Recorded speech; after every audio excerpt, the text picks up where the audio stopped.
ಇಂದು ಬೆಂಗಳೂರಿನ press ಕ್ಲಬ್ನಲ್ಲಿ KP Nanjundi ಅವರ ಅಧ್ಯಕ್ಷತೆಯ ಅಖಿಲ ಕರ್ನಾಟಕ ವಿಶ್ವಕರ್ಮ ಮಹಾಸಭಾ ವತಿಯಿಂದ ಪತ್ರಿಕಾಗೋಷ್ಠಿ ಏರ್ಪಾಡಾಗಿದ್ದು, ಪುತ್ತೂರಿನ ಪೂಜಾ ಆಚಾರ್ಯರ ಒಂದು ಪ್ರಕರಣಕ್ಕೆ ನ್ಯಾಯ ಸಿಕ್ಕುವವರೆಗೂ ನ್ಯಾಯಕ್ಕಾಗಿ ನಿಲ್ಲುತ್ತೇನೆ ಎಂದು ಕೆಪಿ ನಂಜುಂಡಿ ಅವರು ಮಾತನಾಡಿ, ಇದೇ ವೇಳೆ ಸ್ವಾಮೀಜಿಯವರು ಹಾಗೂ ಗಣ್ಯಾತಿಗಣ್ಯರು ಕೂಡ ಮಾತನಾಡಿ ಏಕಧ್ವನಿಯಲ್ಲಿ ನ್ಯಾಯಕ್ಕಾಗಿ ನಿಲ್ಲುತ್ತೇವೆ ಎಂದು ಹೇಳಿದರು. ಮುಂದುವರೆದಂತೆ ವರದಿ ಇಲ್ಲಿದೆ. ಸುಳ್ಳು ಆರೋಪಿಗಳು ತಂದೆಯಾಗಿರ್ತಕ್ಕಂಥ ಜಗನ್ನಾಥಿ ದೇವಿ ಕುಟುಂಬ ಮೇಲೆ ಅತ್ಯಾಚಾರ ಮಾಡಿ ಒಂದು ಗಂಡು ಮಗು ಹುಟ್ಟಲಿಕ್ಕೆ ಕಾರಣ ಆಯಿತು. ಆ ವಿಚಾರವಾಗಿ ಒಂದು ಪತ್ರಿಕಾಗೋಷ್ಠಿಯ ವೇದಿಕೆಗಳಲ್ಲಿ ನಮ್ಮ ವಿಶ್ವಕರ್ಮ ಮಹಾಸಭಾದ ರಾಜ್ಯಾಧ್ಯಕ್ಷರಾಗಿರ್ತಕ್ಕಂಥ ಕೆಪಿ ನಂಜುಂಡಿ ಅವರು ಮತ್ತು ನಮ್ಮ ಜನಾಂಗದ ಗೋಳಾಗಿರ್ತಕ್ಕಂಥ ನೀಲಕಂಠ ಮಹಾಸ್ವಾಮೀಜಿಗಳು ಮೊದಲಿದ್ದಾಗಬೇಕು. ಅದೇ ರೀತಿಯಾಗಿ ಲೋಕೇಂದ್ರ ಮಹಾಸ್ವಾಮೀಜಿಗಳು ಏಕದಂಗಿ ಪ್ರಕಾಶ್ ಬಲ್ಲೇಪೇಟೆ ಮತ್ತು ಗಣೇಶ್ ಮಹಾಸ್ವಾಮಿಗಳು ಮತ್ತು ಕೆಪಿಸಿಸಿಯ ಕುಶಲಕರ್ಮಿ ರಾಜ್ಯಾಧ್ಯಕ್ಷರಾಗಿರ್ತಕ್ಕಂಥ ಪ್ರಸನ್ನ ಕುಮಾರ್ ಅವರ ಮತ್ತು ನಮ್ಮ ಓಬಿಸಿ ಬ್ಲಾಕ್ ಪ್ರೆಸಿಡೆಂಟ್ ಆಗಿರ್ತಕ್ಕಂಥ ದಂಗೆರೆ ಜೆ ರವಿಕುಮಾರ್ ಅವರು ಭಾಗವಹಿಸಿದ್ದಾರೆ. ಇದು ನಮ್ಮ ಸಮಾಜದ ಒಂದು ಬಡ ಹೆಣ್ಣುಮಕ್ಕಳಿಗೆ ವಿಚಾರವಾಗಿ ಅನೇಕ ಹೋರಾಟಗಳನ್ನು ಮಾಡಿ ಆ ಮಗುವಿಗೆ ಸಿಗಬೇಕಾದಂತ ನ್ಯಾಯಾಲಯದ ಅಡಿಯಲ್ಲಿ ಸಿಗಬೇಕಾದಂತ ಹೋರಾಟಕ್ಕೆ ಬಳಸಿದ್ದು ನಮ್ಮ ಸಮುದಾಯದ ನಾಯಕರಾಗಿರ್ತಕ್ಕಂಥ ಕೆಪಿ ನಂಜುಂಡಿ ಅವರು ಇಷ್ಟು ವರ್ಷಗಳ ಕಾಲ ಹೋರಾಟ ಮಾಡಿ ಆ ಮಗುವಿಗೆ ಒಂದು ಉತ್ತಮವಾದಂತಹ ಜೀವನವನ್ನು ಕಲ್ಪಿಸಿಕೊಡ್ಬೇಕು. ನಮ್ಮ ಸಮಾಜದ ಮಗುವಿಗೆ ಅನ್ಯಾಯ ಆದಾಗ ನಾವೇ ಅದನ್ನ ಗಮನಿಸ್ತೇವೆ, ಬೇರೆಯವ್ರಿಗೆ ಗಮನಿಸ್ಲಿಕ್ಕೆ ಆಗೋದಿಲ್ಲ. ಆದ್ರಿಂದ ನಾವು ಸಮಾಜದ ಮುಖಂಡರಾಗಿರ್ಬೋದು, ಸಾಮಾಜಿಕರಾಗಿರ್ಬೋದು, ಎಲ್ಲರೂ ಸಹ ಸೇರಿ ಆ ಮಗುವಿಗೆ ಕಾನೂನುಬದ್ಧವಾದ ಅಡಿಯಲ್ಲಿ ಸಿಗಬೇಕಾದಂತಹ ನ್ಯಾಯಕ್ಕೆ ಹೋರಾಟವನ್ನ ಮಾಡೋದಕ್ಕೆ ನಾವೆಲ್ಲ ಸಿದ್ಧರಿದ್ದೇವೆ. ಈ ಪ್ರಕರಣ ವಿಷಯವಾಗಿ ನಾನು ಲೋಕೇಂದ್ರ ಮಹಾಸ್ವಾಮಿಗಳು ವಿಶ್ವಕರ್ಮ ಮತ್ತು ಅತಿ ಹಿಂದುಳಿದ ಮಠಾಧೀಶರ ಮಹಾಸಭೆಯ ರಾಷ್ಟ್ರೀಯ ಜಂಟಿ ಕಾರ್ಯದರ್ಶಿಯಾಗಿ ಕಾರ್ಯನಿರ್ವಹಿಸ್ತಾ ಇದ್ದೇನೆ. ಈ ವಿಷಯವಾಗಿ ನಾನು ಈಗಾಗಲೇ ಮಂಗಳೂರು ಮತ್ತು ಪುತ್ತೂರು ಮತ್ತು ಪೂಜಾ ಆಚಾರ್ಯ ಅವರ ಕುಟುಂಬಕ್ಕೆ ಹೋಗಿ ಆ ಮಗುವನ್ನು ನೋಡುವ ಮುಖಾಂತರ ಅಲ್ಲಿ ಸಮಾಜದ ಜೊತೆಗೆ ನಮ್ಮ ರಾಜ್ಯಾಧ್ಯಕ್ಷರು ನಾವೆಲ್ಲ ಚರ್ಚೆ ಮಾಡಿ ಯಾವೆಲ್ಲ ನಿಟ್ಟಿನೊಳಗ ನಾವು ಪ್ರಯತ್ನ ಮಾಡಬೇಕು ಅಂತಕ್ಕಂಥದ್ದು ಮಾಡಿಕೊಂಡು ಬಂದ ನಂತರದಲ್ಲಿ ಈಗ ಇದು ನ್ಯಾಯಾಂಗದಲ್ಲಿದೆ. ಈಗಾಗಲೇ ನ್ಯಾಯಾಂಗದ ಒಂದು ವರದಿಯನ್ನ ಆ ಮಗುವಿಗೆ ಏನು ಪೂಜಾ ಆಚಾರ್ಯಗಳೇ ಪ್ರತಿ ತಿಂಗಳು ಆಕೆಗೆ 75,000 ರೂಪಾಯಿ ಹಣವನ್ನ ಕೊಡಬೇಕು ಅಂತ ಆದೇಶ ಆಗಿತ್ತು. ಅದನ್ನ ಏನು ಎದುರಿನ ಕುಟುಂಬ ಅವರನ್ನ ಧಿಕ್ಕರಿಸಿದ್ದಾರೆ. ಹೀಗಾಗಿ ನಾನೊಬ್ಬ ಹಿಂದುಳಿದ ವರ್ಗದ ಸ್ವಾಮೀಜಿಯಾಗಿ ಹೇಳೋದಷ್ಟೇ, ವಿಶ್ವಕರ್ಮ ಸಮಾಜದ ಸ್ವಾಮೀಜಿಗಳಂತೂ ಅವರು ಜೊತೆಗಿದ್ದಾರೆ. ಅದಲ್ಲದೆ ಎಲ್ಲ ಹಿಂದುಳಿದ ವರ್ಗದ ಸಮಾಜದ ಸ್ವಾಮೀಜಿಗಳು, ಎಲ್ಲ ಹಿಂದುಳಿದ ವರ್ಗದ ಸಮಾಜದವರು ಕೂಡ ಆ ಮಗುವಿಗೆ ನ್ಯಾಯ ಸಿಗಲಿ ಅನ್ನುವ ನಿಟ್ಟಿನಲ್ಲಿ ನಾವು ಕೂಡ ಆ ಮಗುವಿನ ಜೊತೆಗೆ, ಆ ಹೆಣ್ಣು ಮಗಳ ಜೊತೆಗೆ ನಾವು ಜೊತೆಗೆ ಅಂತಕ್ಕಂಥ ಮಾತನ್ನ ಈ ಸಂದರ್ಭದಲ್ಲಿ ತುಮಕೂರಿನಲ್ಲಿ ಒಂದು ಬಡ ಹೆಣ್ಣುಮಕ್ಕಳ ಮೇಲೆ ತುಮಕೂರಿನ ಪುರಸಭೆ ಅಧ್ಯಕ್ಷ ಅವನ ಮಗ ಸೇರಿಕೊಂಡು ಕೃಷ್ಣ ಜಯರಾವ್ ಅನ್ನೋರು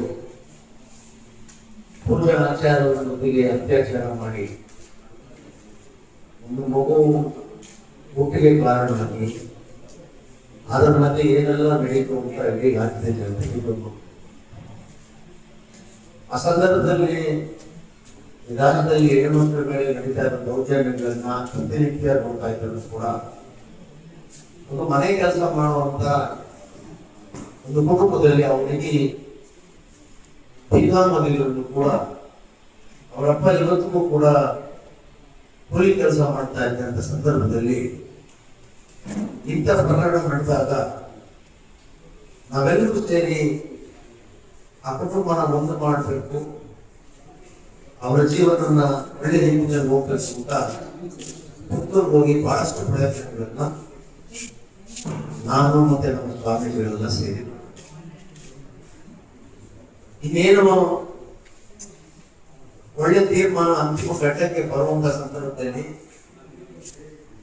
ಏನೆಲ್ಲ ಆಗಬಾರದು ಅಂತ ಬೇಡಿಕೆಗಳನ್ನು ಇಟ್ಟಾಗ ನಾನು ಆ ಬೇಡಿಕೆಗಳನ್ನ ಒಪ್ತೀನ, ಯಾವುದೇ ಕಾರಣಕ್ಕೂ ಮಾಡಿದ ತಪ್ಪಿಗೆ ಇಬ್ಬರೂ ಕೂಡ ಮದುವೆ ಮಾಡಿಕೊಂಡು ಹುಟ್ಟಿರೋ ಮಗುಗೆ ತಂದೆ ತಾಯಿಗಳಾಗಿ ಬದುಕಬೇಕು ಅನ್ನುವಂತ ಅಂತ ತೀರ್ಮಾನಕ್ಕೆ ನಾನು ಇರ್ತೇನೆ.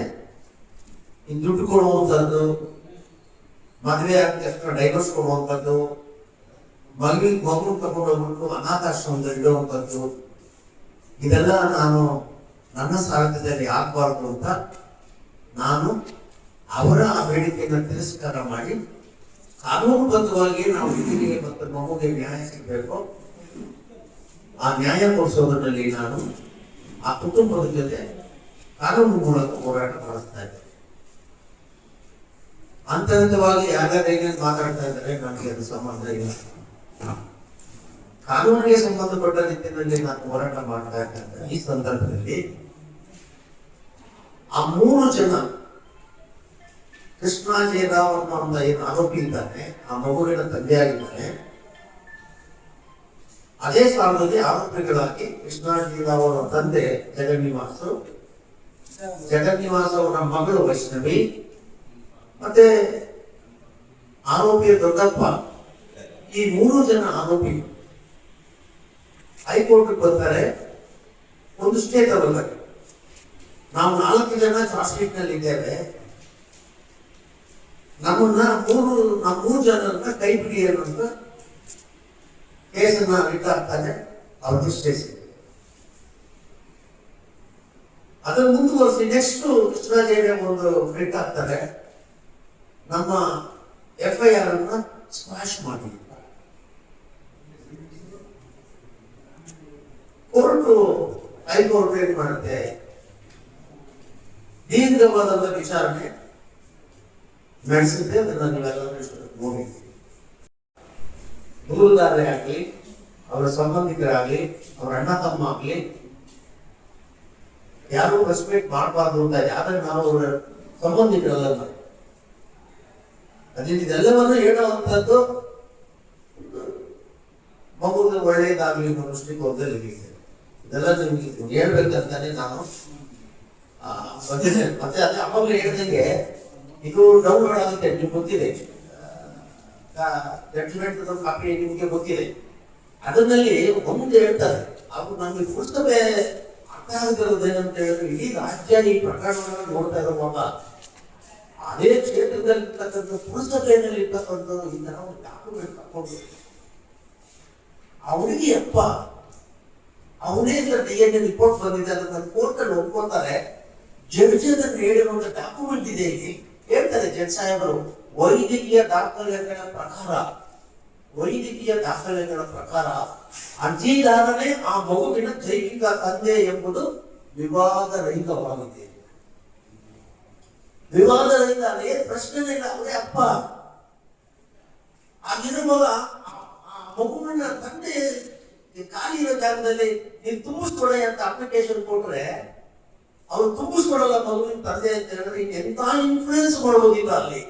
ಅವ್ರ ತಂದೆ ಮಗ ಅವ್ರದ ಬೆಟಾಲಿಯನ್ ಏನಿದೆ, ಇದೆಂತ ದೌರ್ಜನ್ಯ ಮಾಡಿರ್ಬೋದು.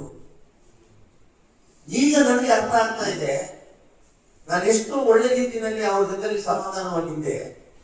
ಒಂದು ದೊಡ್ಡ ಉಚ್ಚ ನ್ಯಾಯಾಲಯ ಒಂದು ತೀರ್ಮಾನ ಕೊಟ್ರೆ ಆ ತೀರ್ಮಾನ ಅವರು ಯಾವ ಲೆವೆಲ್ ನೋಡ್ತಾ ಇದ್ದಾರೆ, ಈಗ ನಮ್ಮಂತೆಯವರು ಮಾತುಗಳನ್ನು ಅವ್ರು ಕೇಳೋ ಸ್ಥಿತಿಯಲ್ಲಿ ಇದ್ದಾರೆ. ಮಾಡ್ತಿದೆ ಏನಂದ್ರೆ, ಯಾವ್ದಾದ್ರು ಪ್ರಕರಣಗಳು ಕೋರ್ಟ್ ಹೋಗ್ಬಿಟ್ರೆ ಬಹಳ ಈಜಿ ಇರಕ್ಕೆ, ಇದು ಕೋರ್ಟ್ ನಲ್ಲಿದೆ, ನಮ್ಗೆ ಸಂಬಂಧ ಇಲ್ಲ. ಕೋರ್ಟ್ ಅಲ್ಲಿ ಇದ್ರೂ ಕೂಡ ಕೇಳಬರೋದೇನಿಲ್ಲ, ಕೇಳ್ತಾ ಇರೋದು ನ್ಯಾಯನೇ. ಅನ್ಯಾಯನ ನ್ಯಾಯವಾಗಿ ಸರಿ ಮಾಡಿಕೊಡಿ ಅಂತ. ಸರ್, ಈಗ ಕೋರ್ಟು ಕಚೇರಿ ಪುರಸಭೆ ಮಧ್ಯ ಸಿಕ್ಕಾಕೊಂಡಿದ್ದಾರೆ ತಾಯಿ ಮತ್ತು ಮಗು. ಈಗ ಸಮಾಜದ ವತಿಯಿಂದ, ತಮ್ಮ ಸಮಾಜದ ಸಮುದಾಯದ ವತಿಯಿಂದ ಅವ್ರಿಗೆ ಏನ್ ಪರಿಹಾರ ನೀಡ್ತೀರಾ? ಕೋರ್ಟ್ ಬಿಟ್ಟು ಹಾಕಿ ಒಂದ್ ಕಡೆ, ನಿಮ್ ಕಡೆಯಿಂದ ಏನ್ ಪರಿಹಾರ? ಇವತ್ತು ಇಲ್ಲಿವರೆಗೂ ಹಾಗೆ ನೋಡ್ಕೊಳ್ತಾ ಇರೋದೇ ಸಮಾಜ ತಾನೇ. ಪರಿಹಾರ ಕೊಟ್ಟು ಮುಗಿಸೋದಾಗಿದ್ರೆ ಯಾವತ್ತೂ ನಾನು ಮುಗಿಸ್ಬಿಡ್ತಾ ಇದ್ದೀನಿ. ಪರಿಹಾರ ಹಣದಿಂದ ಆಗೋದಲ್ಲ. ಒಬ್ಬ ಮಗುವಿಗೆ ಅಪ್ಪನ್ನ ಗುರುತಿಸ್ಕೊಡ್ಬೇಕಾಗಿರೋದು ಆ ಅಪ್ಪನಿಗೆ ಸಂಬಂಧಪಟ್ಟಂತ ತಂದೆ ತಾಯಿಗಳ ಕರ್ತವ್ಯ. ಇದು DNA ಅಂದ್ರೆ ಹುಡುಗಾಟ ಅಲ್ಲ, ಅದು ಎಕ್ಸ್ಟೆನ್ಷನ್ ಆಫ್ ಫ್ಯಾಮಿಲಿ, ವಂಶಾವಳಿ. ಇದು ಹೈಕೋರ್ಟಲ್ಲಿ ಸೀನಿಯರ್ ಕೌನ್ಸಿಲ್ ಯಾರು ನಡಬೇಕು, ವಕೀಲರನ್ನ ಯಾರು ನಡಬೇಕು, ಇದೆಲ್ಲ ನಾನೇ ಮಾಡಿರೋದು ಕೆಪಿನ ದುಡ್ಡಿನೇ ಮಾಡಿದ್ದು. ಬೇರೆ ಯಾರು ಬಂದು ನಾನು ದುಡ್ಡು ಕೊಟ್ಟಿಲ್ಲ, ಬೇರೆ ಯಾರು ಬಂದ್ಬಿಟ್ಟು ಇವತ್ತವರೆಗೂ ಯಾವ ಶಾಸಕನ ಬಂದ್ಬಿಟ್ಟು ನೀವು ಮಾಡಿದ್ದೆ ದುಡ್ಡಿ ಅಂತ ಪುತ್ತೂರು ಶಾಸಕನ ಕೊಟ್ಟಿಲ್ಲ. ಯಾವುದೇ 224 ಜನ ಇಲ್ಲದಿಲ್ಲ, ಒಬ್ರು ಹೇಳಿಲ್ಲ ನನಗೆ 75,000 ಬಂದಿಲ್ಲ ಅನ್ನೋದನ್ನ ಅದಂತೆ ಗಮನಕ್ಕೆ ಆಗ್ತಿದೆ. ನಾನು ಈಗ ಬರೀಲಿ ಹೋಗ್ಲಿ, ಬರ್ತಿಲ್ಲ ಅನ್ನೋದಕ್ಕೆ ನಿಮ್ಗೆ ಉದಾಹರಣೆ ಕೊಟ್ಟೆ. ನಾನು ರೆಕಾರ್ಡ್ ಅಲ್ಲಿ ಇದೆಯಲ್ಲ, ಇನ್ನೂ ಅದು 2 ಪೇಜ್ ನೀವು ಓದಿದ್ರೆ ಡೌನ್ಲೋಡ್ ಮಾಡೋದು ಅದರಲ್ಲಿ ಇದೆ. ಅದರಲ್ಲಿ ನಾನು ಎಷ್ಟು ಶೋಷಣೆ ಮಾಡ್ತಾರೆ ಅನ್ನೋದಕ್ಕೆ ಉದಾಹರಣೆ ಕೊಟ್ಟೆ.